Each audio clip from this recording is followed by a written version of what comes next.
Mike, thanks a lot for meeting with me today. I've really got a big problem. I just found out from our department that they want me to do my class again in the spring quarter, and they're upping the number of students. They want the enrollment to increase. And normally, maybe you know, my class is for like 15 students, and it's pretty intense that way because it's graduate level. They're really driven students. Most of them have work and family commitments and full plates and a lot of travel. So it's really hard for them to even do one or two courses. And when they do them, they're really pretty driven. And so they're really engaged in the course a lot. It takes a lot of work on my part. And now the department head said that we need to do another 5 students, and eventually they want to double the size of my class, but the compensation is going to be the same. So I'm really committed to teaching, and I think I do a pretty good job. I'm very passionate about it and really engaged with the students. But the workload's just going to go through the ceiling when I have this class that's double the size. And I just found out today, so I'm really glad you had some time to meet with me, and it's only about 5 weeks away. So I need some help to figure out how to do the class differently in the spring quarter than I'm doing it currently. So I'd like to focus on the 3 or 4 elements in my course that carry the most weight and have the most workload impact for me in this particular course that I'm talking about. Okay. And the way it breaks out right now, and you can see on the screen, that 30% of the grade is threaded discussions. So each of 8 weeks in the term, they have student participation required in the threaded discussions area. And let me show you my syllabus. And what I do in the threaded discussions area as far as participation is I expect the students in those 8 weeks to make 4 posts toward the beginning of the week and then read the postings of their colleagues and then come back later in the week and make 4 response postings. So that's a minimum of 8 a week times the 8 weeks that they're required to do this across the term. And if we factor that in at a 20 student level, that's almost 1,300 posts, right, that I'm trying to read and digest and in part respond to. And once they take it to 30 students, if they just do the minimum, it's going to be almost 2,000 posts. And that's a really important part of my course. I don't know what to do. Okay, well, I'm really glad you came to see us. We have this collaboration table here where we can have 1 or more people set up with multiple computers as we do here to share on the screen so that you can show me your course and I can show you some things over on my screen. I'm glad you brought the discussions as the first point of topic. It's really important that you not kill yourself when trying to teach the course and that you focus on the quality of the postings. So what I would recommend is you break the students into groups and then you have the groups do your deeper discussions. So this way, you're not having to read all of those discussions, and then every week you can rotate out a representative from each group to actually report back to the class as a whole, and then you would grade based on those reportings out. This way you cut down that number from 1,300 or 2,000 to maybe a few hundred. It's far more manageable. You still have the ability to go in and read the individual posts to see what's going on, or maybe keep them on task if it doesn't seem one group is really discussing amongst themselves. However, your actual burden is greatly diminished at that point. And what do you think from input from other faculty that you've dealt with? What do you think the quality of the engagement is for the students themselves? Does that diminish in any way what they're having happen in the class? Well, so rather than having to have conversations amongst everyone, they're doing it in a smaller group so they can have a more focused conversation, and then they can bring to light the things they discussed to the larger group, and then the larger group can have a discussion. So it seems to actually be at least the same level of engagement, if not better, because everyone's still involved and everyone can get to know their group members better and then have a freer discussion in that sense. Okay, that sounds really good. I hadn't thought about doing that. Would I be able to switch the group makeup, say, in the second half of the course from what they were in the first half? Absolutely. You can set up as many groups as you'd like. You can break them down. So you said you had 15 students. If that doubles to 30, you can create 10 groups of 3 or 5 groups of 6, depending on how you feel the students best engage with one another, or maybe break it up so that you have a different. The leaders each week would be different. So you'd say try to get 8 students if you're doing 8 postings. The other thing would be you can still require that they do the 8 weeks of postings, but then say that you're randomly only going to select 6 of them to actually grade.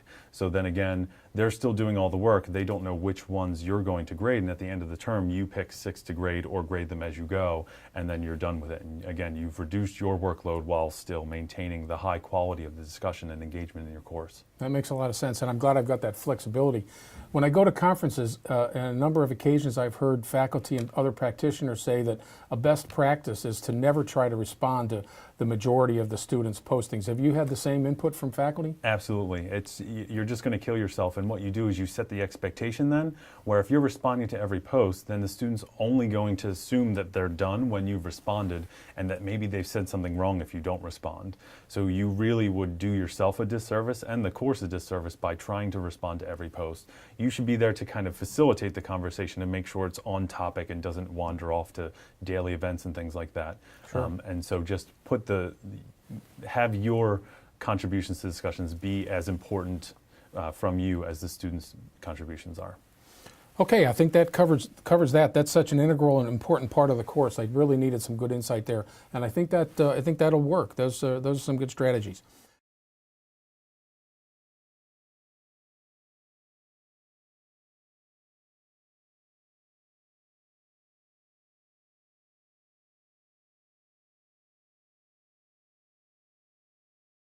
The next things that I want to talk about are the midterm and the final. Mm-hmm.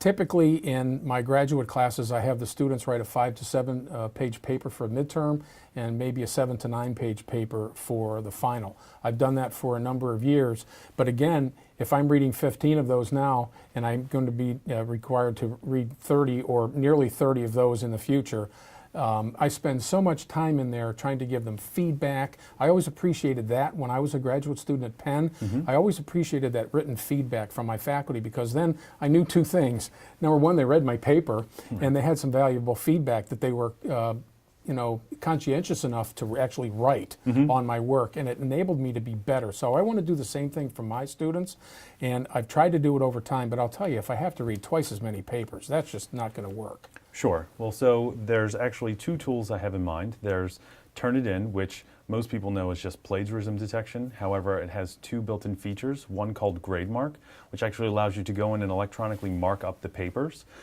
In that sense, you can give that personalized feedback, but rather than having to type out the same things over and over again, you can set your own library of comments. You can put those in, and then you can tweak it just a little bit for this student or that student based on the usage. Mm-hmm. Along with that waypoint, which we will have in the summer, is something that I believe does the same thing. You can add those comments, that library in, and you can have that ability to mark up the students' papers on an individual basis. Along with that, since you will be doubling the number of papers, maybe you'd want to augment the way they're graded by introducing peer review, which is something that both Turnitin has through what's called PeerMark, and Waypoint does natively as well. So this way you can have your students grade themselves and review their own papers and get the feedback from their colleagues, and then base the grade on that. You also have the ability of using rubrics in this way, so that you can say, reading through the paper, you just click a few boxes to say where the quality was, where the content was, things like that. It automatically generates the grade, and then again, you have the ability and the flexibility to tweak that and say, well, this is kind of a little higher here or a little lower there, and let me give some good specific feedback for this student. Again, just reducing the burden for you and helping to still deliver a quality response to the student. And that's a good point. I really don't want to do what's known as dummy down the course, because my workload might double. I would need to dummy the course down in some way so that it'd be easier for me to do my work. I really want to stay away from that. So I want to keep quality front and center and the focal point for me going forward, because I want to have the engagement and the meaningfulness of the academic experience remain very high for these graduate students at Drexel. So those are some other good points. So they'd be getting feedback from their colleagues and from me. Absolutely. That takes a little bit of the burden off me to provide all of the feedback, because that's the only source they'll have. So I need to catch every little thing, or as much as I would care to respond to them about, and then all the burden is on me. So it's sort of sharing the responsibility. Do you think the students and do you have feedback from other faculty that when students provide feedback to colleagues writing, that somehow they get something out of that as well? Absolutely, because then they see what the other students in the course are doing, and they can possibly point out things that they know that they've done wrong or that they've done right, where they can point those things out to the other students. And as just a grading exercise, it's helpful. You want to be careful to make sure that you don't put too much burden on the students, because then some students will say, well, why are we paying the faculty member if I'm doing all the work? But I absolutely think that, having 2 or 3 people look at, 1 or 2 other papers is definitely a valuable experience for the person who wrote the paper as well as the people who review it. And just 2 other questions, and maybe you mentioned this already, but I would be able to set up the grading criteria that the student would use to look at and evaluate their colleague's paper? Absolutely. So you can set up the rubric for the students to follow and have Okay. them grade on the rubric. Then you could just review the rubrics maybe and see and kind of base your grade off of that. Okay. And would the student whose paper was reviewed know which other student had done that work? Yes, you can. That's, I believe, a toggle. So you can say they do know who did it, or it was set as anonymous. Okay, I could see arguments on both sides Sure. of that. And I imagine that I can have the system set up the pairings so that I don't have, it's random, and I Absolutely. can just set that up. Yeah, it just automatically disperses that throughout the course. Yeah. Okay, that's great. I took some notes here. I'm going to, I think most people at Drexel know Turnitin as plagiarism detection, Right. or originality checking, as they like to say. I'll bet not too many of my colleagues know about GradeMark and PeerMark. Sounds like they're really rich opportunities for us to use Absolutely. the other 2 elements in Turnitin in an effective way to enhance what we're doing, and still, at the same time, attack the workload issue a little bit. Sounds like it'll work to me. Absolutely. Okay, the last thing I have are online chats. I'm a big proponent of synchronous elements in my online classes with my graduate students. And again, going back to my syllabus, what I use as a construct here is in each of the quarters, I have 4 synchronous sessions, 90 minutes apiece. Typically, they're in weeks 2 and 4, and then 7 and 9. 90 minutes long. Students are required to attend, and they're each worth 5% of the grade. So the students, if they know the dates ahead of time, for the most part, they're able to make the sessions. And it's been my experience, and I've actually done a little bit of research on this, that to have a high-quality online chat session with students, you need to have critical mass. You need to have at least 7 students in there, roughly. Fewer than that, and you're always trying to energize them and keep the discussion going, so my burden of work goes higher. And if you have more than 10, you maybe have too many discussions going on between pairs of students, so it really is a fine line in between. So when I have 12 or 15 students, it becomes a bit of a struggle, and if I ever have more than 15, and I would actually just, instead of just having a Thursday night, I would add a Wednesday night, and I would split the students arbitrarily, and I would say, okay, these 8 or 10 students come in on Thursdays, and these 8 or 10 students come in on Wednesday. And automatically, obviously, that doubles my workload when it comes to my online chats, and I don't know what to do. Absolutely. Yeah, so you want to try and avoid that as much as possible. One of the nice features about Live Classroom that's also available in Collaborate is something called breakout rooms, where essentially you're creating groups within the live synchronous session. So if you had 30 students in your course, in your live session on a Wednesday or Thursday night, you could break them into 3 groups of 10 and tell them to discuss the items amongst themselves. You could then, for a half hour, jump in between those groups as they discuss that, and then after 30 minutes, say, bring them all back to the main room to report out. And again, designate people who would report out to the room, do that for, say, 15 minutes, and then do that whole round robin again for 45 minutes, which would make up your 90-minute session, to say, okay, well, let's break up again for 30 minutes and talk about the next topic.